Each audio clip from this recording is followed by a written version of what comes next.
I won't get anyone else to do that. You didn't have to. Fucking Mike over there, just all that anticipation and mouth almighty at the back. I'm selling a house.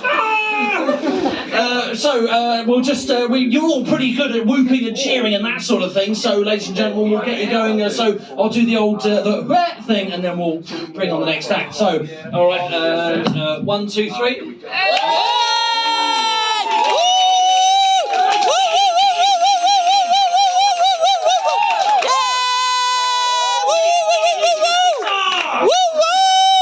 Go get it. We'll see. I'm a positive sort of guy. I like to look at the positives. And as I was waiting in the waiting room there, I thought to myself, stuff, if a nuclear bomb hit our country and wasted everything, would be fine. Yeah. Is that not cool? Yeah. Like a new series here, a couple of guys going to a stand-up bar and now have to live with each other and do something. All right. Who enjoyed long weekend? Yeah, I went to my hometown to see my parents and whatnot. I was brought up in Waimate. Yeah. I had some people laughing already. That's all good. I used to follow up a chick. She made this sheep shagging joke, and I'd always come straight after. And I thought, I swear they set that one up on purpose, eh?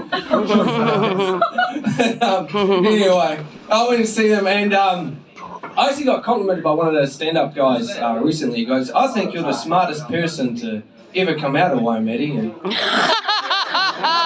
turns out it wasn't a compliment, eh?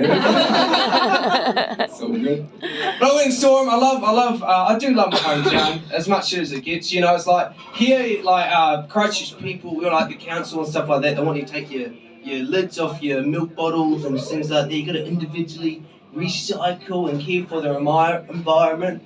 Dad's got the whole bonfire going outside the yard, and he just threw a whole bag of rubbish on there. Just, oh, hey, son, I'm just taking out the rubbish. Yeah, come here, get warm. Get warm.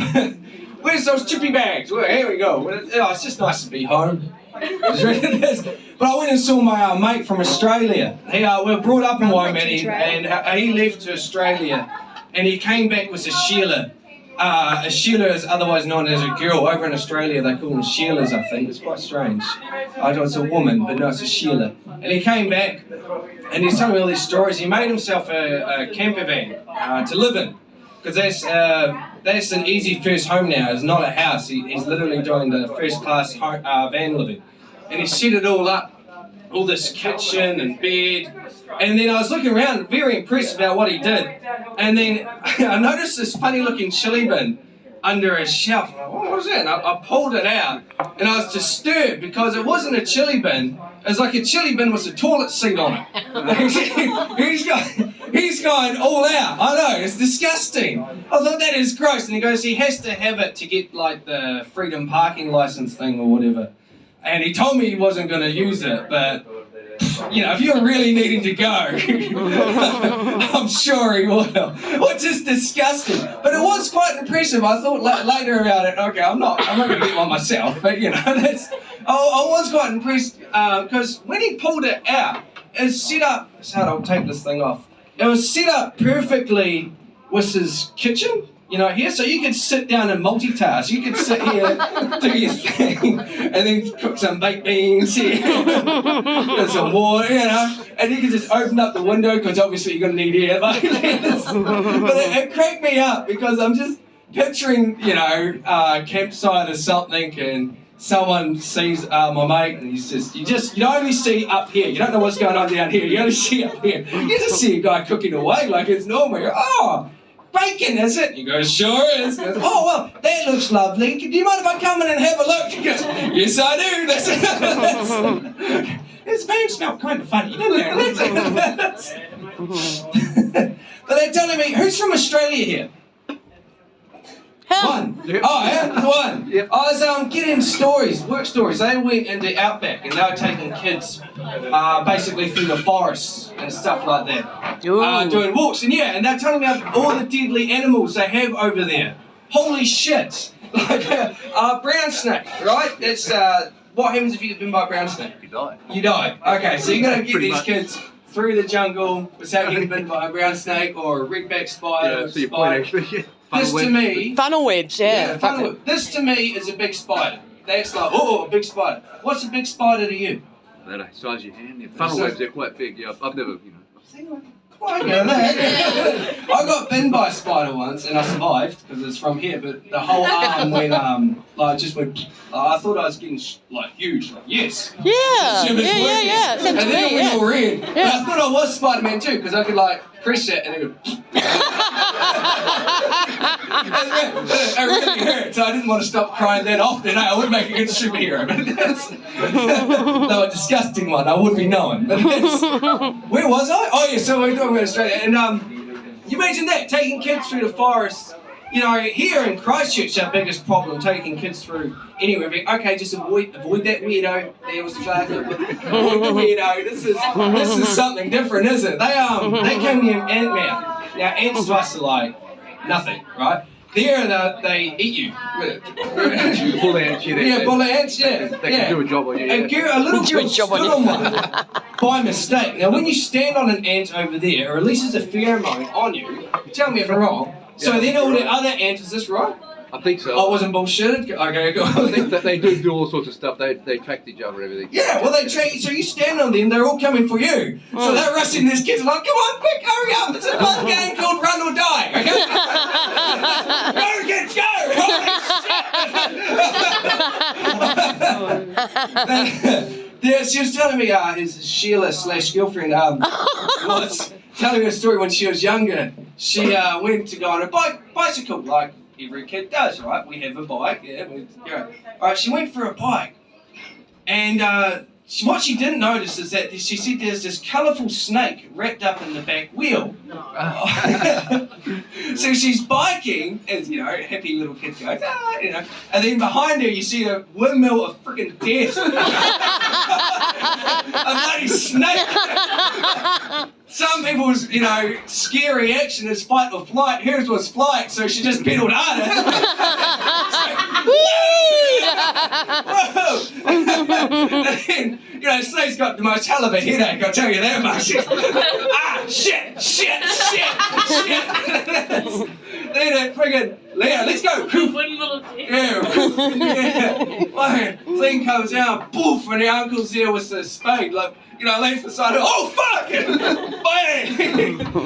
And that's just growing up in Australia, is it? Not that bad. Not that bad.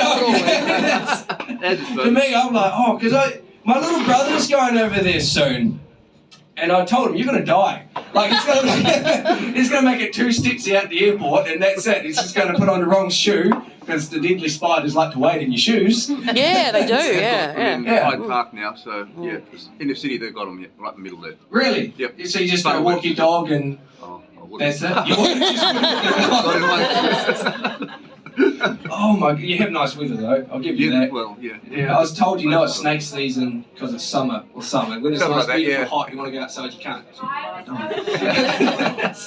Well, I was going to do a song, but Go on. Really? Yeah! I'll get my guitar. Right. Good party.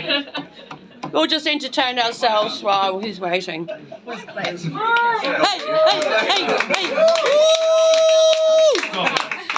Stop it. Who's saying stop it? Thanks for killing my thunder, eh? Let's encourage him! No! I need that. So I wrote a song. Woo!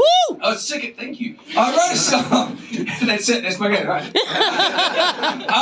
Because I was sick of hearing all these songs on the radio that just whinging, about crap problems, like breakups. Every new song that makes it to the top is about breakups. Adele does it all the time, and I just think to myself, when are you going to bloody get over it?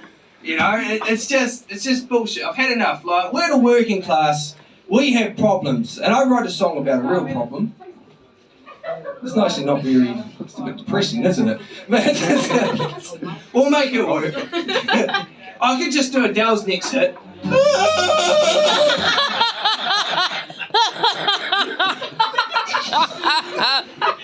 That was it, goodbye. Alright, here we go. My hands are sweaty.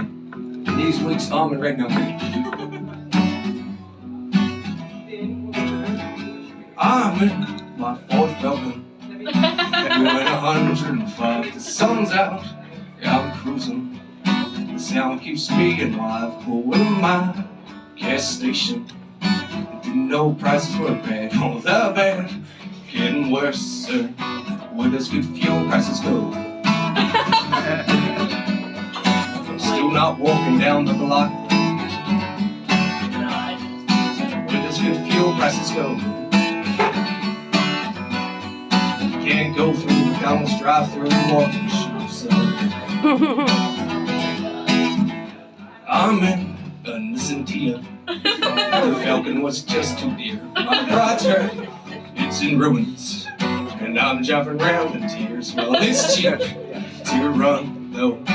Gas prices keep going up. This is bad, getting worse, sir. Where does good fuel prices go? Losing half a tank of gas in rush hour is becoming a shit show. Where does good fuel prices go? The council refuses to make the roads wider. We got this and that and political crap. Tell me the electric car just cut off my balls. Bad news, fake news, so much to lose. You know how much damage those electric batteries do? Just look how they make. Just as China, Tesla lead you astray. Oh, by the way, I'm getting sidetracked. Where does good gas prices go? $301 million went towards a bike lane, though. Now we can't afford a stadium. Where does good gas prices go? So true. As this goes on and on, I begin to care less and less about the ozone. Where does good gas prices go? Thank you. All right, let's see. Thank you very much.